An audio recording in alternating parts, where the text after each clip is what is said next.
All right, hey, shalom, shalom. First and foremost, let me give all praise and glory unto Yahweh, Bahashem, Yahweh Shai, Bahashem, Rakaha Kodash. I would like to give double honors unto the apostles, the bishops, and the elders of Great Millstone that do rule exceptionally well. Also, I would like to say shalom, citations, mercy, and blessings to all you sincere brothers that's out there that push this word, truth, and faith. And shalom also unto the very few select sisters that's out there that are, to the best of their ability, getting their mind right. We Yahweh Bashem Yahweh Shai Shalom unto you as well.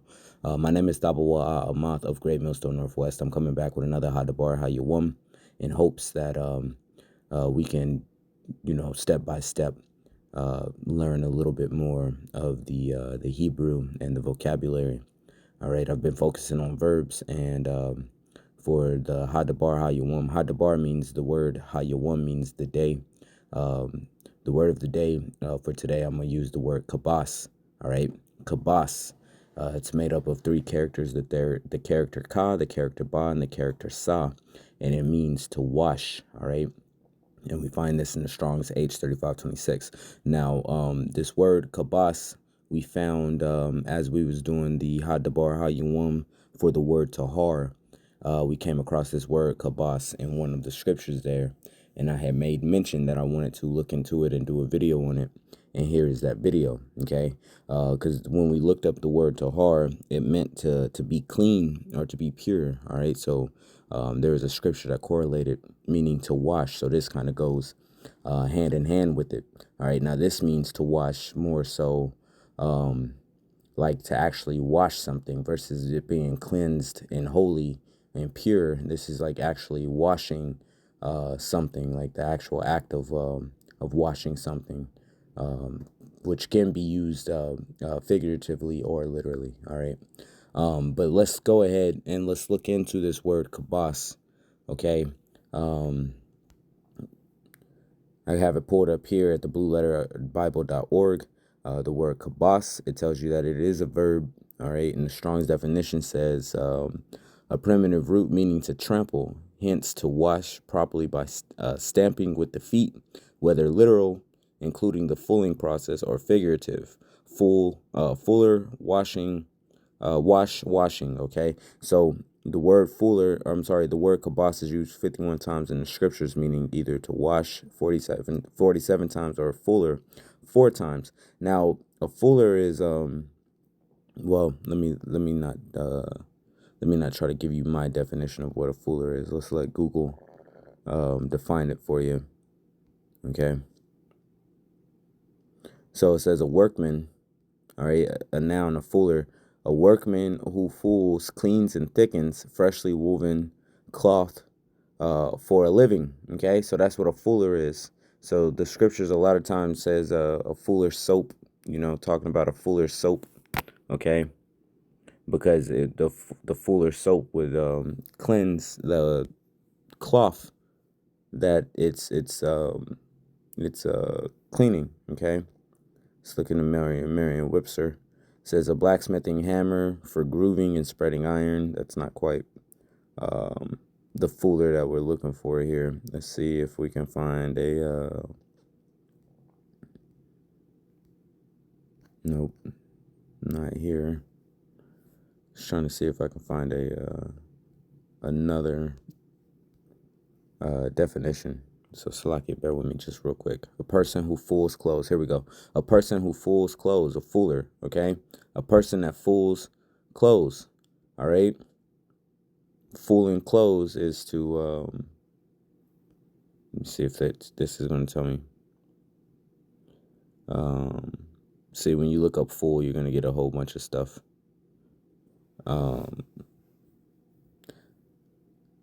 Fool. Let me see. Just bear with me just real quick, man. I'm not going to spend too much time looking into this. This is kind of on point. All right, full verb used with objects of sewing. The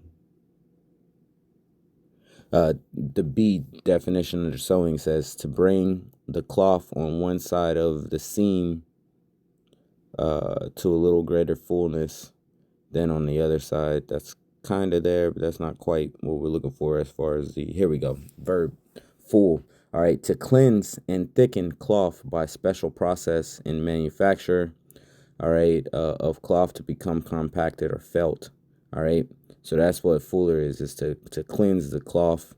They have a process of heating it, stretching it or shrinking it or whatever it is that they need to do. But they cleanse the cloth. Okay, they clean the cloth. All right, so enough about the word fuller. All right, or full. Let's get off of that. Let's look at this word kabas. All right, so it means to trample, hence to wash. All right, and the process of which a fuller would do it, they would it dealt with a little bit of physically beating it. Okay, let's look at this outline of biblical usages. It says to wash by treading. All right, by treading, to wash by treading. Okay, be washed, perform the work of a fuller. To wash, washer, fuller, treader. All right, to wash garments, person, to be washed, and to be washed. All right, so to actually be washed, to wash yourself. Actually, let's look at scriptural examples, because that'll kind of bring it a little bit into better perspective as far as what it means by to wash. So let's go to the actual blue letter here, the app. All right, we'll look at let me see. Let's look at the book of Exodus. Now you'll find this word kabas all throughout the law, especially when it speaks of anything dealing with having to clean or wash yourself.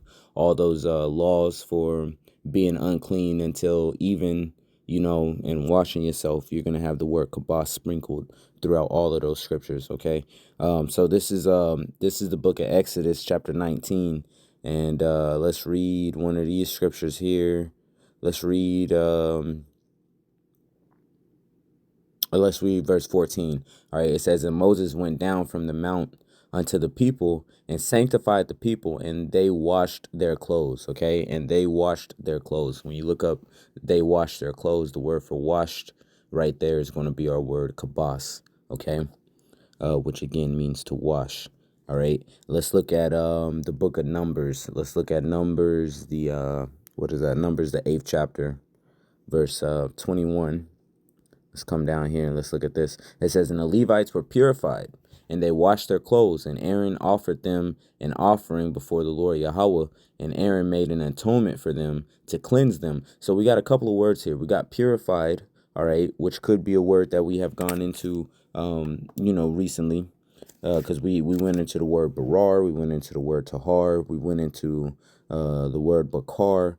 We went into a couple of different words that can mean wash, purify, clean, chose, so on and so forth. So it says the Levites were purified. All right, let's look up this word pure. Well, we're going to look for our word kabas, but it says they washed their clothes. That's what I think it is. But cleanse and purified is definitely things that stick out that I want to see. So when it says purified, that word there is kata'a, which we went, I'm sorry, kasa'a. All right, I'm sorry, Salakia. It's kasa'a, which I have not gone into that word. Okay, I have not gone into that word. That might be one I need to put onto the list, though. All right, kasa'a. That means that's the word that's being used for purified here. This word for washed is indeed kabas, and then it said there was another word down here, cleanse. All right, and cleanse is the word tahar. That's where we see our word tahar, which was the last HADABAR HAYAWAM. All right, that's where we have that word. Anyway, so a couple of different words that can be used, just like in English, you can use a multitude of words to mean the same thing. Well, a different language has the same type of capabilities. Let's go to the book of Psalms. Sorry, I didn't mean to smack right there. Let's go to the book of Psalms. Let's go to the 51st chapter, all right, which is a very beautiful chapter, Psalms 51, all right. And let's read what it says right here at verse 2. It says, wash me thoroughly from my iniquity and cleanse me from my sin, okay? Wash me from my guilt, it says in the NLT. Purify me from my sin. I want to say this word for cleanse and purify is going to be our word tahar, but I think that wash me indeed is going to be our word kabas. Let's look at it. All right. Kabas is for wash me, and then cleanse we have again the word tahar. All right. So you see why this word came up to be hadabar HAYAWAM. All right, when we was going into the word tahar. Okay, let's look at one more example, and then I'll go ahead and cut us loose. Let's go to the book of Jeremiah, and let's go and look at Jeremiah chapter 14, verse 4. I'm sorry, Jeremiah chapter 4, verse 14. Okay, Jeremiah chapter 4, verse 14. It says, O Jerusalem, wash thine heart from wickedness, that thou mayest be saved. How long shall thy vain thought lodge within thee? Okay, so it said, O Jerusalem, wash thine heart from wickedness, and that's where we're going to find our word kabas. All right, for the word wash. All right, so hopefully you have a better understanding of this word kabas, which means to wash. Let's look at it one more time. All right, it is the Strong's H3526, and it means to trample, hence to wash properly by stamping with the feet, whether literal, including the fulling process, or figurative. Okay, so to wash by treading, be washed, perform the work of a fuller. Definitely a good word to be adding into your prayers, the word kabas. All right. Until next time, I'm going to go ahead and say shalom. Continue to cry out unto the Lord in hopes that we can get the fuck up out of this place, man. Until next time, shalom.